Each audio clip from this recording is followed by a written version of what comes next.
સ્વાગત છે તમારું મમ્માજ રસોઈમાં। આજે હું તમારી સાથે શેર કરીશ ગ્રીન થેપલાની રેસીપી। તો વિડીયો સારો લાગે તો લાઈક શેર અને સબસ્ક્રાઈબ કરી દેજો અને છેક સુધી વિડીયો જોજો।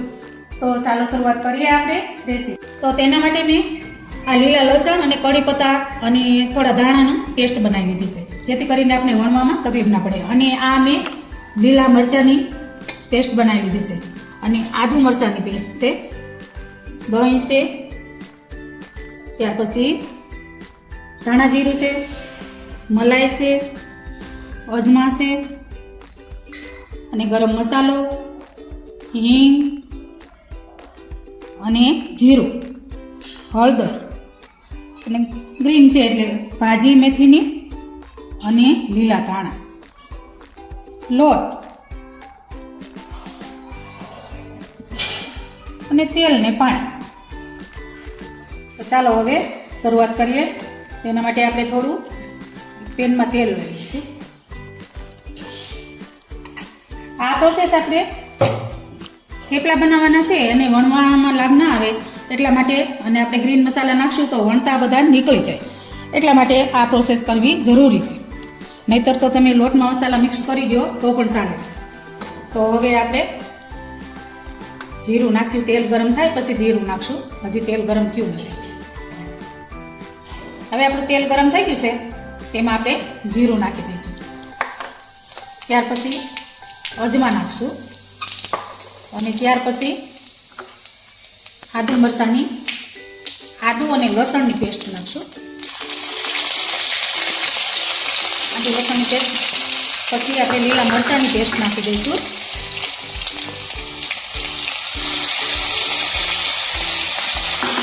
અને ત્યાર પછી હિંગ નાખી દઈશું। હિંગ નાખ્યા બાદ આપણે હળદર નાખી દઈશું એક ચમચી, અને ત્યાર પછી આપણે મેથી નાખી દઈશું।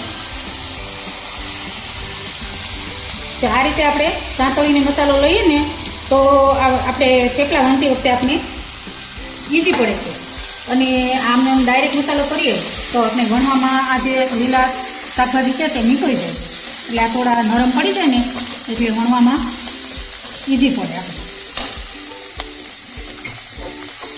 અને ત્યાર પછી આપણે લીલા ધાણા નાખીએ, ભરપૂર માત્રામાં લીલા શાકભાજી નાખવાના છે।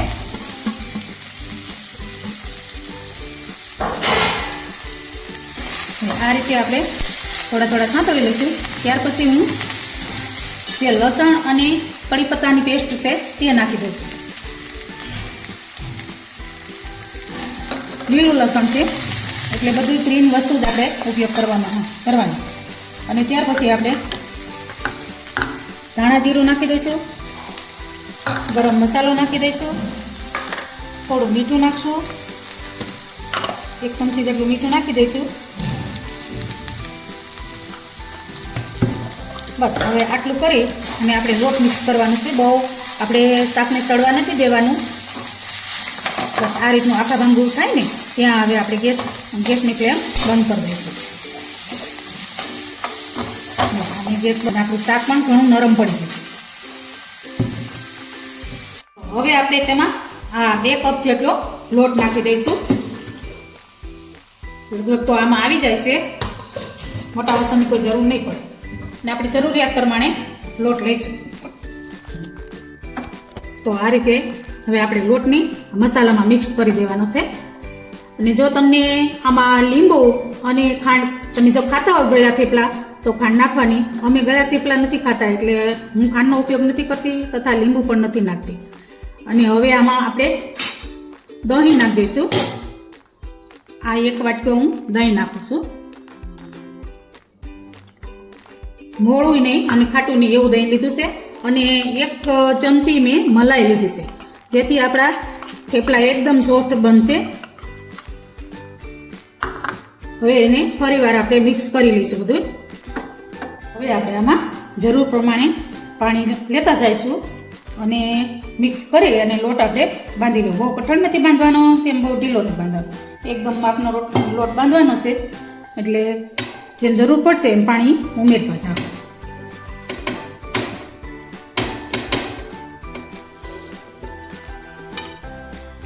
તો હવે આ સફેદ તલ નાખું છું. આ રીતના આપણે સફેદ તલ નાખી દેવાના છે. તલ અને આપણે આખું જીરું, અજમા એ બધાથી સરસ મજાનું ક્રિસ્પીનેસ આવે છે અને સ્વાદ પણ સરસ આવે છે. એટલા માટે એ થેપલામાં જરૂરી છે. હવે આપણે આ બધો લોટ બાંધી લઈશું. જો હવે આપણો લોટ બંધાઈને રેડી છે. આ રીતનો સરસ એકદમ મુલાયમ એવો લોટ બંધાઈ ગયો છે. હવે આપણે તેને સાઈડ પર લઈ અને પહેલાં લુવા તોડા કરી લઈશું અને હવે વણવાની શરૂઆત કરશું. તમને જેવી અનુકૂળતા હોય એવડા તમે બનાવી શકો છો. આ રીતના મેં લુવા બનાવી લીધા છે. હવે આપણે વણવાની શરૂઆત કરશું. તો હવે આપણે આને વણવાની શરૂઆત કરશું અને આ આપણે લોઢીને ગરમ થવા મૂકી દીધી છે અને હવે આપણે થેપલા વણવાની શરૂઆત કરશું. જો તમે જોઈ શકો છો આપણે જે ગરમ તેલમાં સાંતળીને મસાલો નાખ્યો છે એટલે બધો આમાં મિક્સ થઈ ગયો છે. અને જો તમે આખો નાખશો ને તો તમને વણતી વખતે એ બધો મસાલો આપણો નીકળી જતો હોય છે અને વણવામાં પણ બરાબર રીતે ફાવતો નથી. આ રીતે હવે લોટવાળો કરશો અને આ રીતે શરૂઆત કરશો. તમને જેવડી સાઈઝના નાના મોટા પસંદ હોય એવડા તમારે બનાવવાના. જેવો ગ્રીન થેપલા એટલે ગ્રીન થેપલા એકદમ બધી વસ્તુ ગ્રીન જ બતાય છે. અને આમ આપણે લાલ મરચુંનો બિલકુલ ઉપયોગ નથી કર્યો કારણ કે આપણા થેપલા ગ્રીન છે. જોજો તમે જોઈ શકો છો એકદમ ગ્રીન છે ને. હવે આપણે એને શેકવાની શરૂઆત કરશું. આપણી લોઢી ગરમ થઈ ગઈ છે ને શેકવા પણ મૂકી દીધું છે. અને આ રીતે પછી સાઈડ થઈ જાય પછી આપણે એને પલટાવવાનું છે.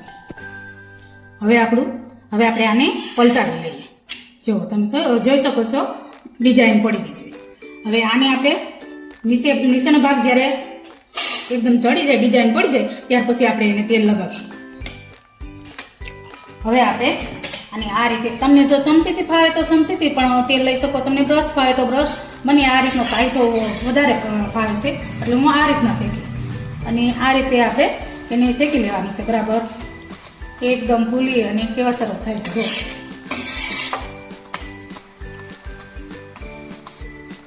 આ રીતે આપણું થેપલું તૈયાર થઈ ગયું છે.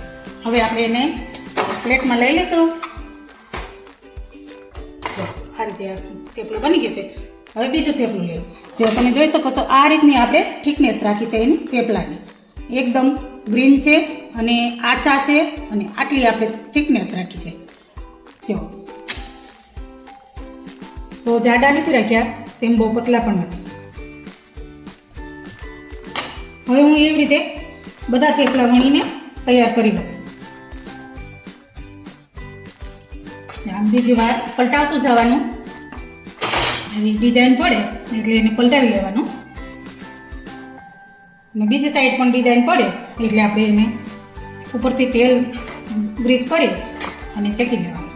તો આ રીતે આપણે બધા થેપલા બનીને તૈયાર છે અને એકદમ મીડિયમ ફ્લેમ પર ચેકી લીધા છે. જો તમે જોઈ શકો છો એકદમ મસ્ત રીતે શેકાઈ ગયા છે અને ઘણી માત્રામાં આપણા થેપલા બનીને તૈયાર છે. હવે આપણે તેને સર્વ કરશું. તો ચાલો સર્વ કરીએ.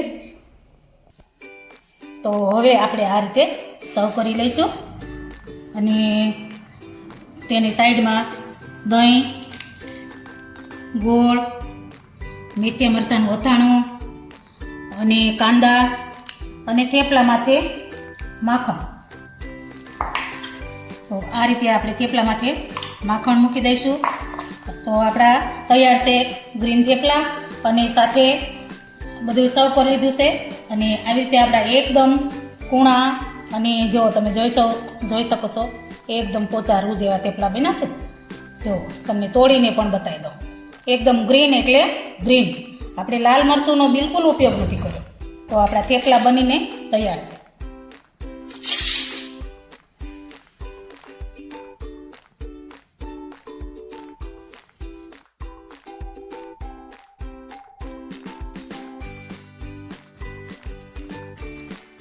તો તૈયાર છે આપણા ગ્રીન થેપલા.